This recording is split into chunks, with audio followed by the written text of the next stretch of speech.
Bok, već smo na broj 15. Metoda samokoučinga broj 15. Bacanje novčića.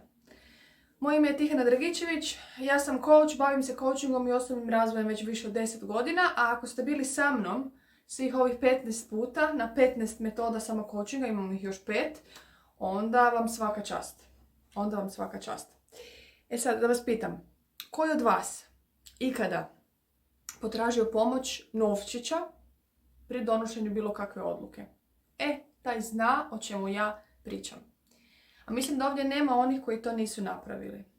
Ova prekrasna metoda ima zapravo dvije kardinalne greške koje čine da se ona okreće protiv nas, ta metoda. Da, radimo potpuno pogrešno neke stvari.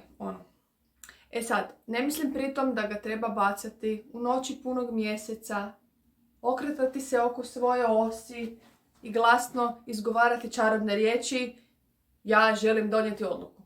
Niti da novčić treba biti zlatan i posvećen i šta ja znam šta. E sad, koje su to greške koje radimo i kako možete ovu metodu koristiti u svrhu donošenja odluka, objasnit ću vam kroz par trenutaka.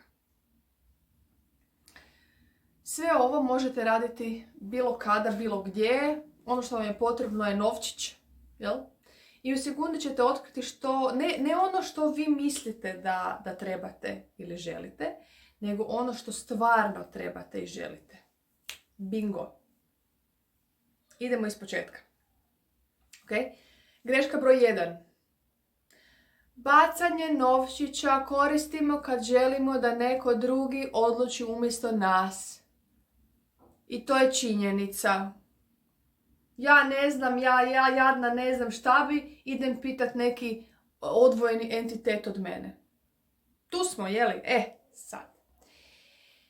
Pa sad si mislite, pa da, zbog čega bi ga koristio ako se mogu odlučiti? Sam taj čin guranja glave pod tepih čini da nikad nećemo biti zadovoljni odlukom koju god donijeli odluku. Pa ćemo se onda uloviti da ga bacamo nekoliko puta. Čekaj sad malo, idem 2 puta. Ne, ajmo 3 od 3. Ajmo vidjeti statistiku od 10 puta. I tako možemo u nedogled se igrati sami sa sobom. Dok nam ne dosadi. Ali onda nećemo ništa odlučiti. Možda ćemo se kladiti s još nekom trećom osobom, ali nećemo donijeti odluku onog zbog kojeg smo bacali novčić. I još dodatno, ako i dođemo do odluke i ona nam ne uspije, ruku na srce, šanse za to su 50-50, krivit ćemo koga? Novčić. Ne sebe. Novčić, jer njega smo pitali. Taj drugi entitet koji smo mi prepustili odlučivanju u našem životu. I to je prokletstvo savjeta generalno, a posljedično je bacanje novčića. Dakle, to je prva greška. Dajemo uzde u ruke nekom drugom. Greška broj 2. Novčić bacamo potpuno pogrešno. Znači, ne znamo bacati novčić. Sad, ne govorimo o tome da nam je tehnika kriva, da trebamo lijevom rukom nešto ga malo 3 puta okrenuti u zraku. Radi se o tome da je strategija gledanja odgovora pogrešna. A pravilnom strategijom ubijate i drugu muhu, ovu muhu gore. Grešku broj 1. Posve je svejedno, hoće li novčić pokazati pismo ili glavu. Jel?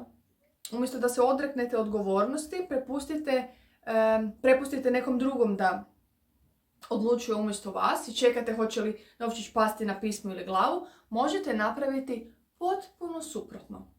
A šta je suprotno od toga? Dakle, uzeti odgovornost odlučivanja u svoje ruke i odlučiti prije nego novčić padne. Kužite me? Dok se novčić još vrti u zraku, i sad govorimo o dijeliću sekunde koju ni sama ne znam raščlaniti, dok se novčić vrti u zraku, vi donosite odluku htjeli ne htjeli.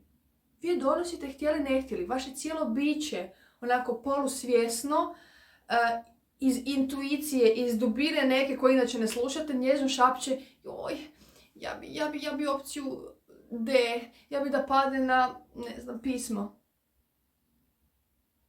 A dok se novčić vrti u zraku, to mišljenje vašeg bića možete čuti s pojačanim tonom. Ono, kao da slušate glazbu tiho i onda najednom okrenete onaj krug, kako se zove, volijuma, tona, jel? Na najglasnije i skoro da vam probije bubnjić. Nema da ne čujete, još vas je fizički vas žigne u želucu koliko je bilo glasno, odnosno očito što je taj glasić htio reći. Dakle, kad se naš ne želi suočiti s odlukama koje trebamo donijeti da bi nam bilo dobro u životu i da bi nama bilo ok, to ne znači da moramo odustati od nas i pitati nekog trećeg. I neki naši drugi dijelovi imaju što za reći. Nije samo tu caruje, ali nije on gazda zapravo. Samo je bitno da tim drugim dijelovima damo prostora da se izraze, ili još bolje da mi sebe utišamo kako bismo ih mogli čuti. A pravilno bacanje novčića kao da otkriva nekakvu crvotočinu gdje je to moguće. Mislim da vam korake za ovu metodu ne moram pretjerano crtati. Tako da vas molim da napunite vaše džepove mrkim medvedima, a ako vam ponestanu i velebitske degenije će poslužiti.